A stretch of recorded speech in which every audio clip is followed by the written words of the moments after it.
side note, as I was practicing this, I kind of instinctively kept holding my hand up to my mouth like a microphone. So if I do that, nobody's allowed to make fun of me. Okay, so I've been going on a couple interviews lately, getting those spring internships, and the one thing that happens that always bugs me is when you go and you shake the interviewer's hand, and immediately afterwards, not a second later, do they go and they spritz the hand sanitizer all over their hands. And I'm like, am I gross? Like, am I disgusting? And not even disgusting to where you can wait and go to the bathroom and lather up, but like immediately you need the 100% antibacterial to get rid of my filth. But you know, I've accepted that maybe I'm just dirty, you know? I grew up in a really non-traditional family, so my mom could never keep up cleaning up after me, my dad, and my brothers. There was writing on our walls, people would spill things and never pick it up. I didn't even realize that wasn't socially acceptable until I got into middle school and started hanging out with people, and I'd spill something at someone's house, and we'd have like a staring contest, and they'd be like, are you gonna clean that up? That's not your job? Like, okay. Like I said, you know, families just do things a little different. Both my parents had me when they were teenagers. They both dropped out of high school. So when it came time for me to go to high school, they never really got how the formal school system worked. So for example, I was late every single day to school because my dad drove me, and my school day started conveniently enough at the same time as SportsCenter's top 10 plays. And he told me every day that him watching that was significantly more important than me getting to school on time. So then when I would go in late, you know, you'd have to turn in the note, which was normally for me the back of a receipt my dad found in his car that said, Lex is late, Ray. Or I always remember the time I was in my AP government class and I was having trouble with my homework. And so I told my dad about it, I was complaining, and he was like, no, don't worry, Lex, I got you. So he wrote me this note. It says, Lex was absent that day. Please give her a B+ grade, and I will donate $50 to her weekly pay. Any questions, please call Ray. That's not a joke. He wanted me to turn that into my teacher. I did not, for the sake of my family getting arrested or whatever.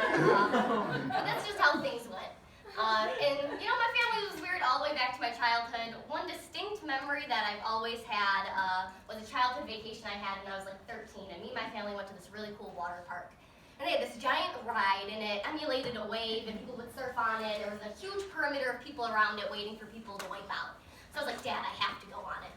So he walks me up in there, and, you know, and I'm surfing on the little board, and I'm really excited, and everyone's watching me, and I eventually wipe out. What I don't realize is when I wipe out, it moves my bikini top in a way that exposes the whole uptown bit. And when the nice attendant tries giving me a towel to cover up, oblivious me instinctively just ties it around my waist and tries walking out the ride. And you'd think my dad would be like, cover it up. But instead he pointed and laughed at me with everyone else waiting around. You know, yeah, I joke, but I love my parents. Since they were young, I've kind of like watched them grow up and change their parenting styles from me to my younger brothers.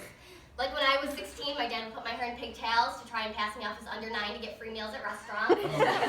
When my brother turned 16, he got a car. It's fine. Honestly, it's fine. But yeah, you know, that's the one thing about having teenagers as younger siblings. You know, you notice that the youth of today is really different than how we were. Like, for example, they got told to monitor what they put on social media. We never got that lesson. So that's why whenever I'm feeling good about myself, I'm feeling confident about life, that stupid little dinosaur, it'll pop up in the corner of your phone, and you open up Time Pop, and you see every dumb thing you ever said when you were 13. And nothing, you know, ruins your self-confidence quite like seeing a photo of yourself wearing black eyeshadow with a caption about how dark and depressing your life was. If you need some evidence as to what I looked like as a teenager, the girl in an actual tie is me, and the man in a literal safari hat is my father. So I love my style from him. To transition a bit, this is my family now. We look slightly more normal than we did. This was at a more normal vacation than the one where my top almost came off. This little kid right here, that's my brother Jeter. He is 10 now, which is just crazy. You heard that right, that's Jeter, like Derek Jeter, like the baseball player. I know you're wondering, what if it was a girl? What would they have named her? Espen, like ESPN. Just a little embarrassing.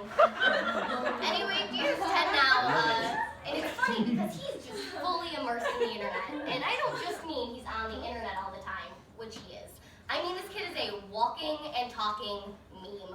I cannot have a conversation with my mom without him popping out from behind a couch and going, John Cena! Dun, dun, dun, dun. Full sound effects and all.